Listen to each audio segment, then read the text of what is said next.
Hi everyone out there, please welcome to the channel Multiplewarnas, a wonder of unique, authentic and very creative recipes and dishes that you will definitely love.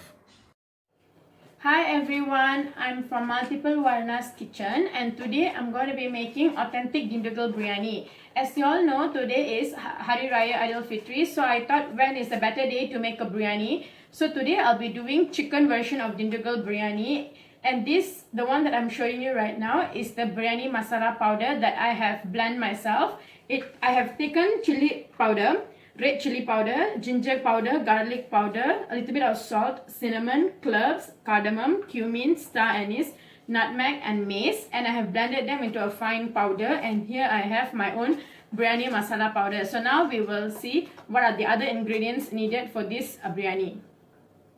And first ingredient is chopped onions. I have taken small onions today and chopped them into smaller pieces.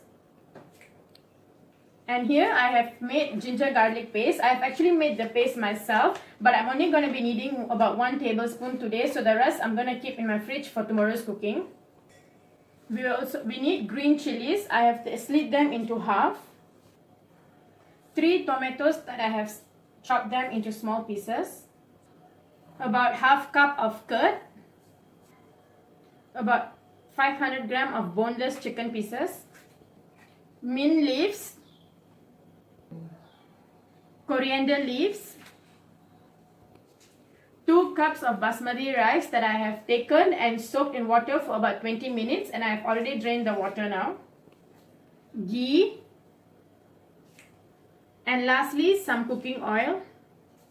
Now that we have seen all the ingredients that is needed to make, I want to tell you something that is very amazing. I'm going to be making this authentic Dindigul chicken biryani in rice cooker. So it's a very easy dish but guarantee very tasty, and it's also very simple to do because every household will have rice cooker, and it's the easiest thing to do to cook in rice cooker. A to Z I'm going to be doing only in the rice cooker. So let's start making our biryani now. Okay, first step, I'm adding 2 tablespoons of cooking oil,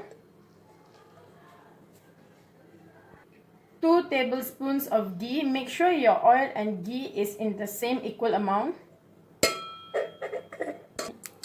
Okay, and then now I'm adding my chopped onions. My oil has heated up, and we are going to stir them and cook the onions until it has become brown in color. If you notice now, you can see that the onion has become translucent and slightly brown in color. Now I'm going to add in my ginger garlic paste, about 1 tablespoon. Give this a stir, and then I'm going to add in my green chilies,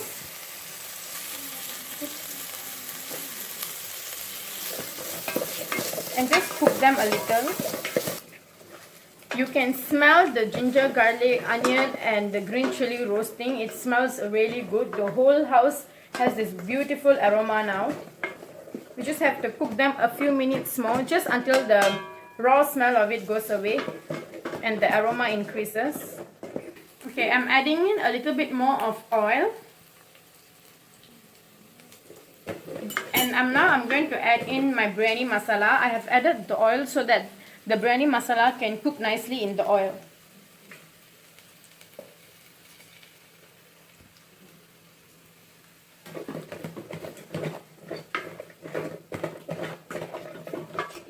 Okay, I'm adding in my chopped tomatoes. Okay, add in the curd.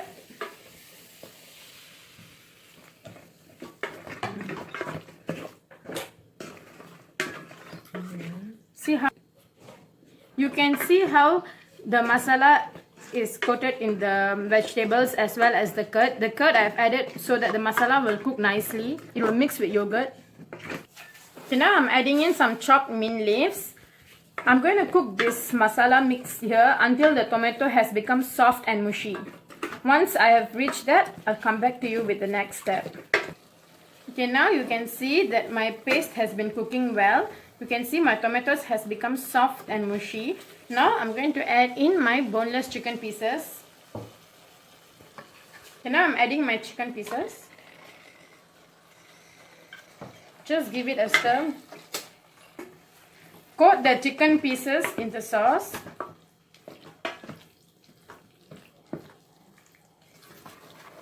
Make sure it's well coated. Okay, now I'm adding in water. I've taken about 4 cups of water. I'm pouring in the water because once this has boiled and the chicken has cooked a little bit, I'll add in the rice. Okay, you can see that my curry here has already cooked, or rather paste. Okay, now I'm going to add in my biryani rice. I have taken 2 cups of basmati rice. That's why I have poured 4 cups of water just now.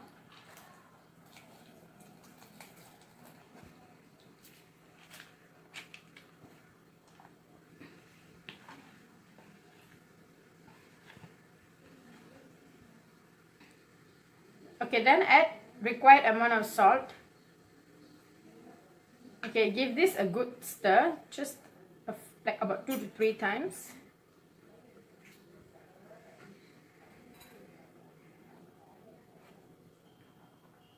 Okay, now put some chopped coriander leaves on top. Add in a little bit of ghee, because always remember that biryani tastes very good with a lot of ghee. So I'm adding in a little bit of ghee and cover the and some fresh mint leaves. Just tear them into small pieces. Now take your cooker lid, put it on top and let it cook until it switches off itself.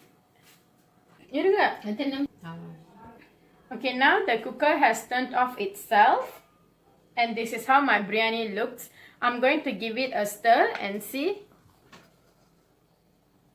You can see my biryani has cooked very well. All the chicken pieces also has cooked.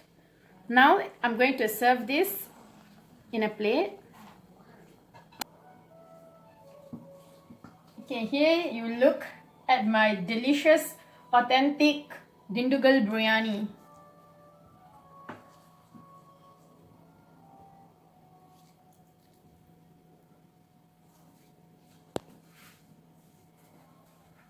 Now it's time to taste test.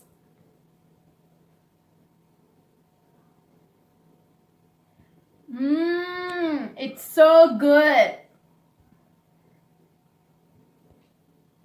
Dindigul biryani na summawa.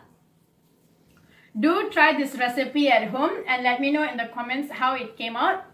I know it will be delicious and really good. On behalf of Multiplewarnas Kitchen, I would like to wish Selamat Hari Raya Aidilfitri to all those who are celebrating. And I really hope that you will try this Dindigul biryani at home. You can substitute the chicken for egg, mutton, and let me know how it turns. Do like this video, share this video to your friends and family. Subscribe to my channel, and if you notice at the corner of the subscribe button, there's a bell button. Do click that so that all the notifications will come to you. Thank you. Have a nice day.